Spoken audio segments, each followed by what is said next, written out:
Hello good people of the internet. So today is clean my lens. So today's video is about how I film and when I film them. I've gotten a few questions about what it is I use to film, how I edit. So I'm just gonna go walk you through the whole process just so you can see, and just in case you want to start a YouTube channel for yourself, or you just want to learn how to film, or you need to film something, this could be, I think, really helpful. So number one, I think before you start or before you get into it, I would say your best source of light is always natural light. Like, you could never go wrong. I mean, you could, but it's always the easiest, and it's the one that's the most affordable.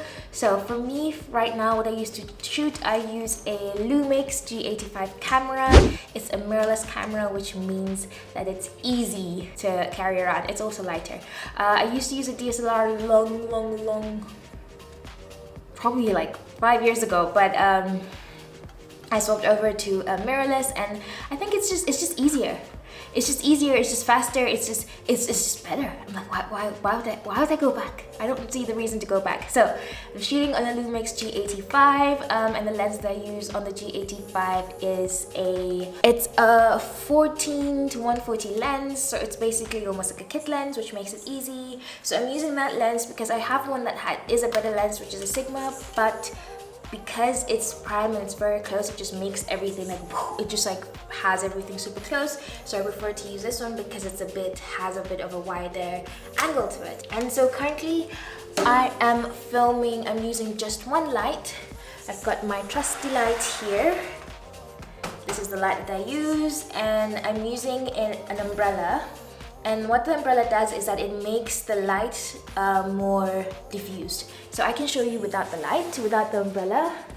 That's without the umbrella. I'm standing in the same spot. Without the umbrella, it's very much harsh and very much spot on my face. And then with an umbrella, I'm not did it perfectly, but you see how it just diffuses the light and it spread everything. Softer. This is harder, softer.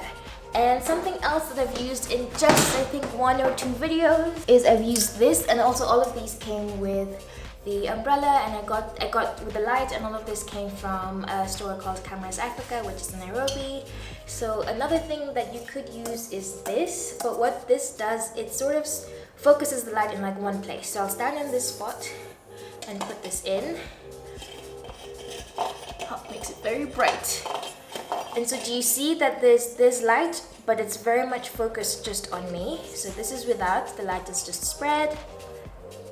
This is with, the light is very much focused just on like this section of my face. So I do use this sometimes, like if I want to make a video that is much more, I would say like a game show type, then I'll use that light. If I want to make just like lifestyle or just day to day, then I could use this. And I also use this for like the skin videos because it diffuses the light.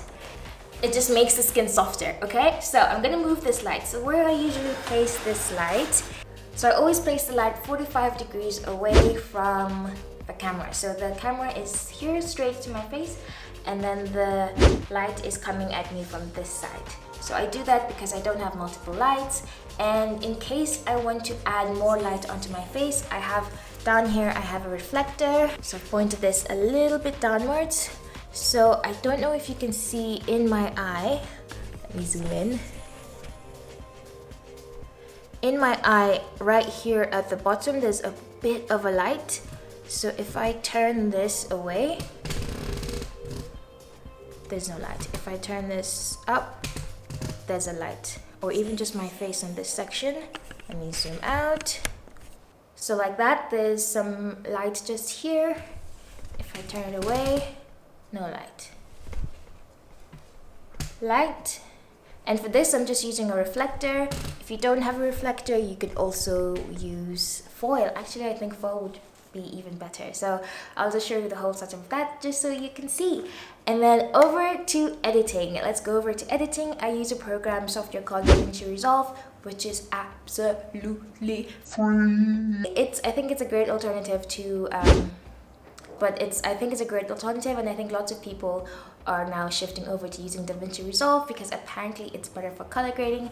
I still need to learn how to perfectly color grade, but I'll show you the tips that I use to color grade.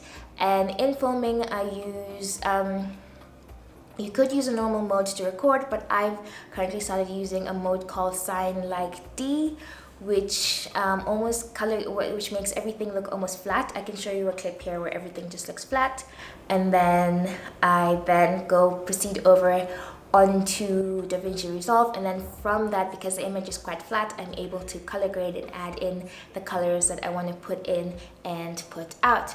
And in order to get the LUTs, I get all of my LUTs from this website called Fresh LUTs. I'll put the link down below so you can see, and it also just helps you do the whole color grading thing. But don't worry, if DaVinci Resolve is too complicated for you to edit, you can also edit on CapCut, which makes it so much easier. And even if you don't have a camera, you can also record on your phone and then just do the editing on CapCut. It just makes it easy to do as well. And CapCut also has some great filters as well that you can add onto your photos. So yeah, hope you enjoyed this video. Thank you so much for watching. Bye!